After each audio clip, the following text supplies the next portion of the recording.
Once you've got a handle on your content strategy, you need to get your content in front of an audience. This is where a lot of people drop the ball. They start cranking out epic content, but then nobody ever sees it because they don't do anything to promote it.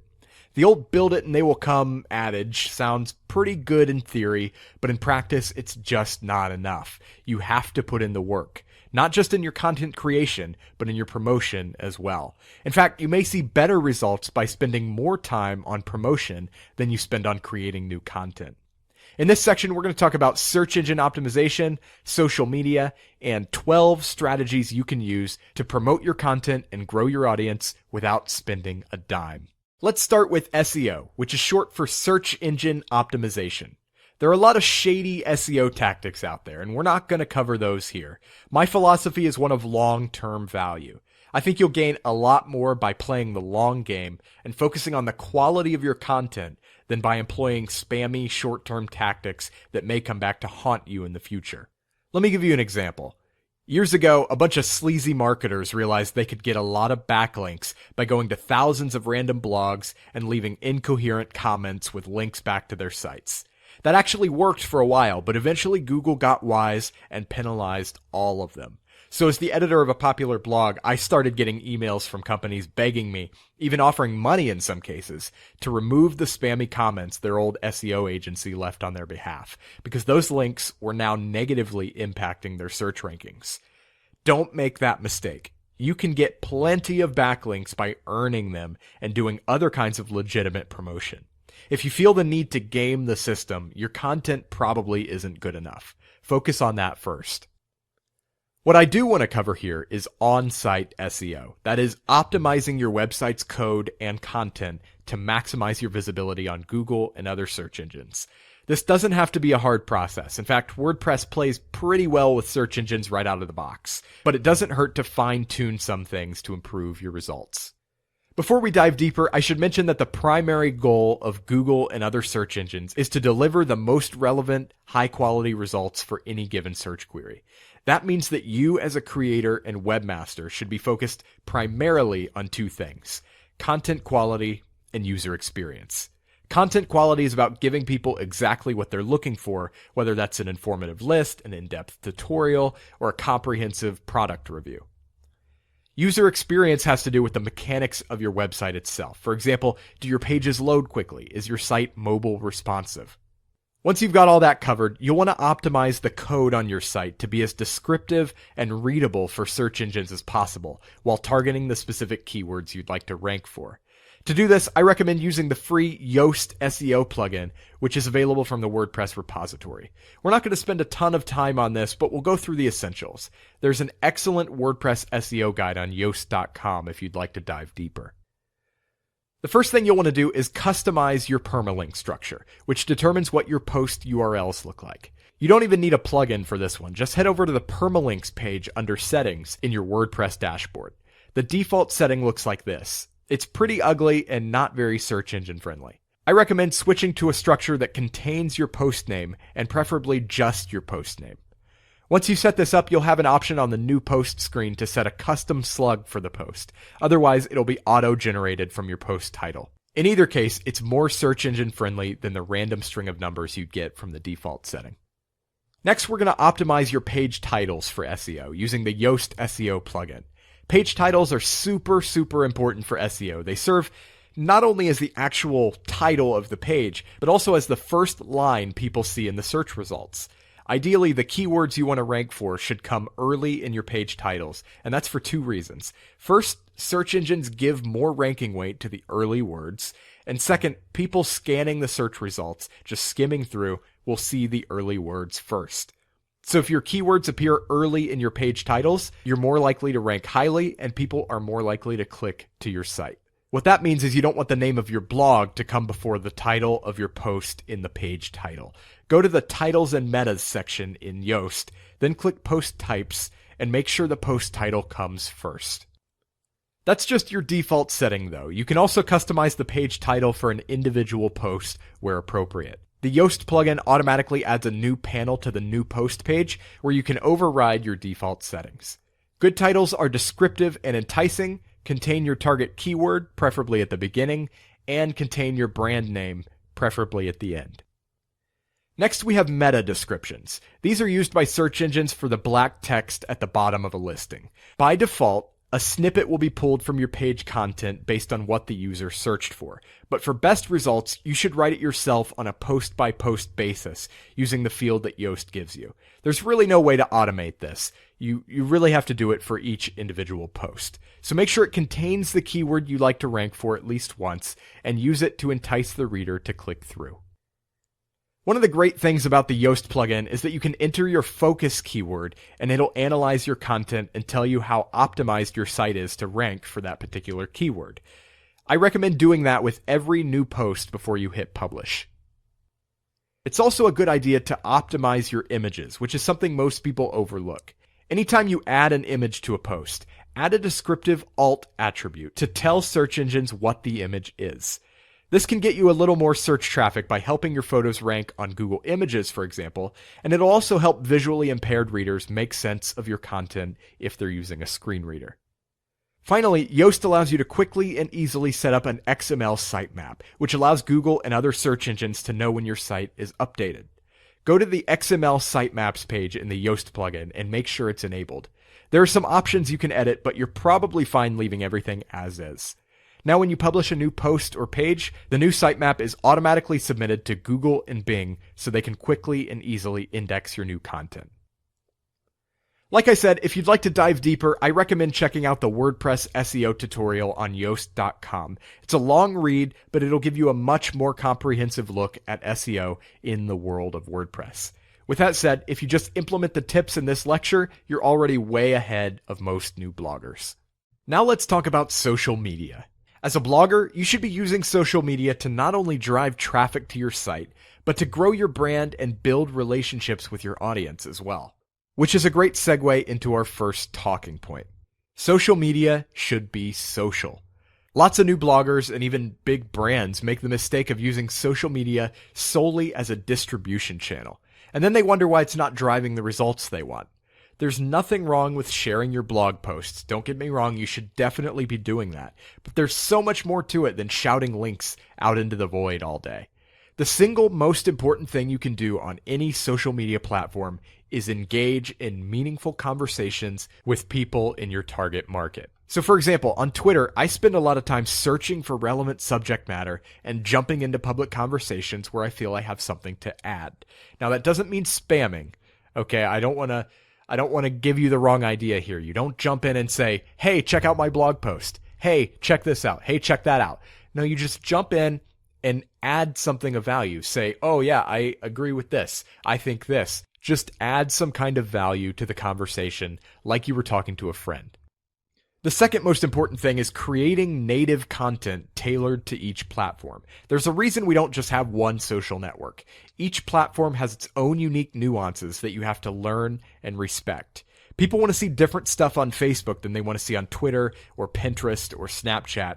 The key is mastering what people want from each platform and giving it to them in the right place at the right time. Now, that does require you to create some micro content specifically for each social media platform, but I promise in the long run, it'll be well worth your time. So which platforms should you be using? You don't have to be everywhere. You just have to be where your audience is. Everyone should be on Facebook because everyone's audience is on Facebook. Most people should be on Twitter and Instagram, but your mileage may vary with other platforms. Snapchat is great for the younger crowd, Pinterest skews largely towards women, and LinkedIn is good for professional audiences, just to give you a couple examples. The main thing is to figure out where your target market hangs out and be there. Social media traffic is a big factor in a blog's growth these days, so it's important to make it as easy as possible for readers to share your content with share buttons. There are a lot of plugins you can use to add share buttons to your site. Ultimate Social is my personal favorite. You can get it from codecanyon.net for like $15, but there are also plenty of free plugins out there that do essentially the same thing. Just get one of them and make sure you have share buttons for the 3 to 5 social media platforms that your readers use most.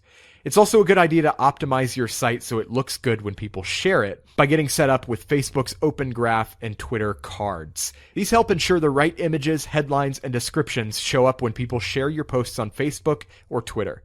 And luckily, you can get both of them working with your site using the Yoast SEO plugin we talked about in the last lecture. Just go to the social page under SEO in your WordPress dashboard and follow the instructions. Jetpack by WordPress.com also offers similar functionality.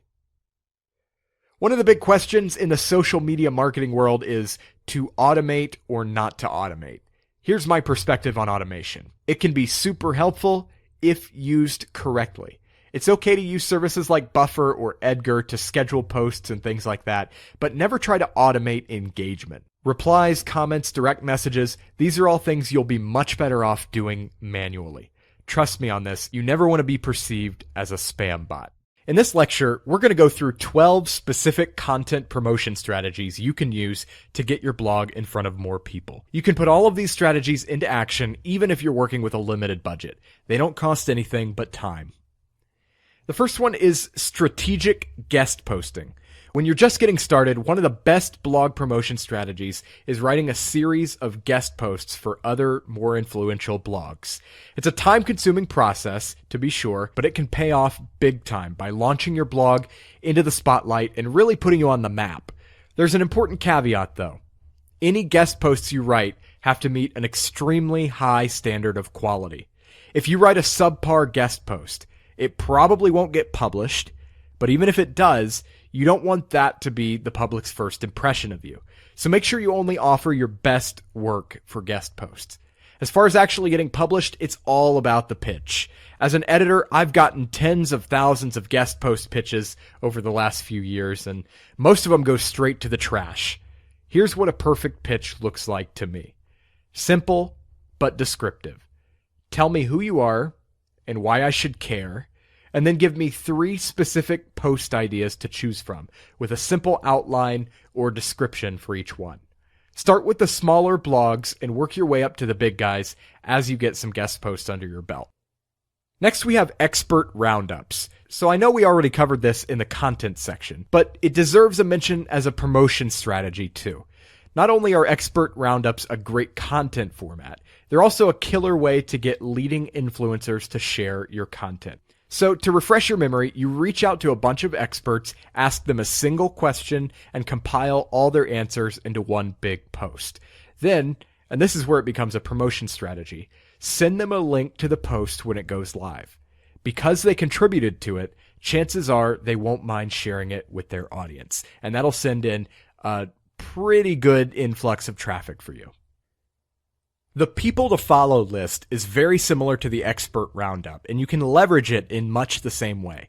People love to be recognized for their work and expertise. It's an ego thing. And if you surprise somebody by saying, hey, I featured you in this list of experts, they'll likely check it out to see what you said about them, and hopefully share it with their audience as well. Social media mentions. Anytime you mention a person or company in a post, it's a good idea to tag them when you share it on social media. They'll get a notification, and it's super easy to retweet or share it right then and there. On a similar note, you can use a service like Buffer to queue up a series of social media updates about the same post without making it look like you're sharing the same post. Not everyone will see your post when you share it the first time, but you also don't want to post the same headline over and over again. Instead, try sharing bits and pieces of the post. For example, if you did a roundup of 25 experts answering the same question, that gives you 25 excuses to tweet out the same post, mentioning each one of the experts and quoting some of their responses. You can also turn your headline into a question, or cite a statistic, or share some other little nugget of information from the post. How often you do this depends on which platform you're using. On Facebook, it's not a good idea to share the same content more than once or twice in a month. But Twitter is more real time, so you can get away with sharing it once or twice a day. Just make sure you switch up the headline to keep it interesting. We covered link roundups as a content idea earlier, and now we're going to look at the other side of the equation, which is getting yourself featured in someone else's roundup. Link roundups are a really popular format, meaning there are lots of opportunities if you have a valuable piece of content to promote. The process is pretty simple. Head over to Google and try searching for different variations of roundup plus your industry. You can do the same with other search engines and with Twitter. Then when you find some relevant roundups, you can begin to reach out to the creators. All you have to say is something like, hey, I came across your weekly link roundup today and really enjoyed it. I just published a post about blank and thought it might be a good fit for your readers, and here's why. Let them know why your post is awesome and what value it'll bring their audience. Getting featured on a link roundup is a killer way to reach an audience that you may not otherwise have access to, and it's also great for your SEO. Only do this if your post is actually awesome. Only your best work is worth the time here, because if you submit a mediocre post to somebody, they're not going to feature it. It's just going to waste a bunch of your time having to email all these people, and then you're going to come out really disappointed. So only do it with your very best work. This next one is pretty obvious, but some people tend to forget. When you have fresh content, promote it to your email list. The people on your list have specifically requested to hear from you, probably because of content you've written before, so they're the best group of people to send new content to. They want it. They signed up for it. As a bonus tip, you can include evergreen content as part of your autoresponder series, so you have a continuous stream of direct, targeted traffic every single month. Promote again to non-openers. After you send out a new piece of content to your email subscribers, wait a week or so and then use your email service provider to segment out the people who didn't open the message. Then send just those people the same message again, but with a different subject line. So the same exact message with a different subject line. Noah Kagan uses this strategy to increase his open rate by 30%. We'll cover the process of building and leveraging an email list in a lot more detail in the next section.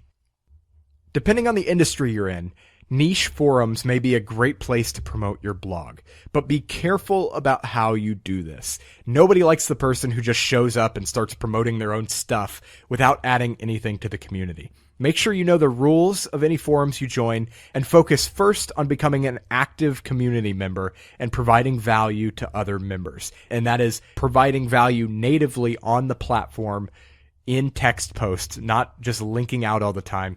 Provide value, become an active member, and then once you have a reputation there, a positive reputation where people trust you and you are a leading community member, then you can share an occasional post with them. The most unobtrusive way to do this is to add a link to your forum signature. It keeps it out of the way, out of the discussion, and you never have to worry about coming across as a spammer. To find relevant forums in your industry, you can search Google for your topic plus forums, or use something like thebiggestboards.com to browse popular forums by category.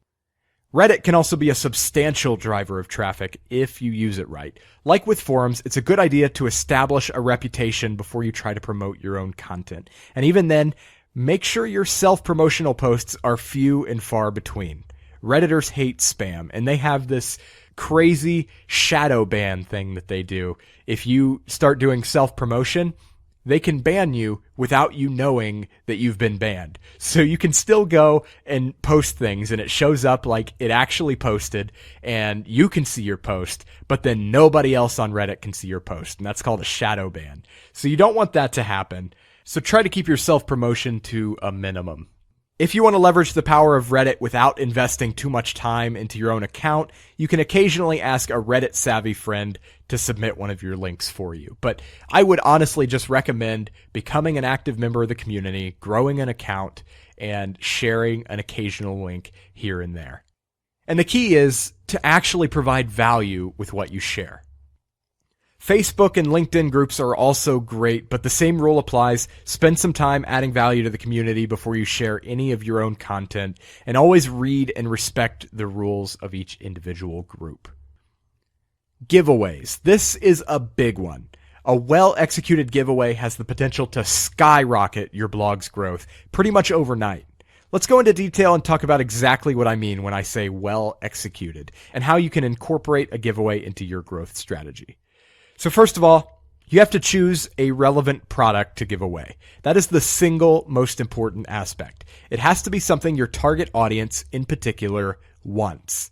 There are tons of people giving away iPads and things like that, but think about who wants a free iPad. You probably want a free iPad. I want a free iPad. Everybody wants a free iPad, and that's the problem.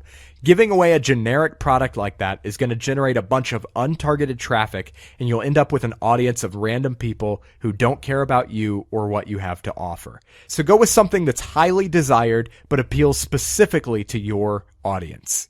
Now, when it comes to obtaining the product, there are two ways to go about it. Either buy it yourself or get the company to sponsor the giveaway. Many companies would be happy to provide a giveaway prize for free if you can show them how you plan to promote it so they get plenty of exposure in return. So definitely reach out to the company behind the product you're thinking of. For actually running the giveaway, there are two plugins I recommend, Gleam and KingSumo. They're both excellent and allow you to collect emails for your list while also tackling one of the biggest problems with viral giveaways, which is nobody wants to share a giveaway because the more people who enter, the lower their chances of winning become. People act in their own self-interest. So what these plugins do is they incentivize sharing by giving people additional entries for referring their friends. So if you refer X amount of friends, you get X number of additional entries. And Gleam actually offers a free version. So if you're on a budget, Gleam is the way to go. I used to run giveaways using the WordPress comment system, but I'll never do that again now that these plugins are around. There's just so much more you can do. You can leverage the power of incentivizing the sharing. It's just a really great system. So once your giveaway is set up, you have to promote it. Start by reaching out to your friends and contacts and ask them to enter and share. Since you're giving something away for free, you can be a little more liberal with who you send it to than if you were just promoting a blog post or something, because you are offering real value. Next, make sure to send it to your email list, then promote it to the rest of your website visitors using something like the Hello Bar plugin, which adds a simple header bar to the top of your site where you can lead people over to the giveaway page. And finally, submit your giveaway to a couple of relevant subreddits and promote it on Twitter and in relevant groups on Facebook. By the time you've done all of that, your giveaway should be gaining steam through people sharing it, and you should start to see an influx of highly targeted traffic. Like I said, running a giveaway is one of the best strategies you can deploy for fast growth.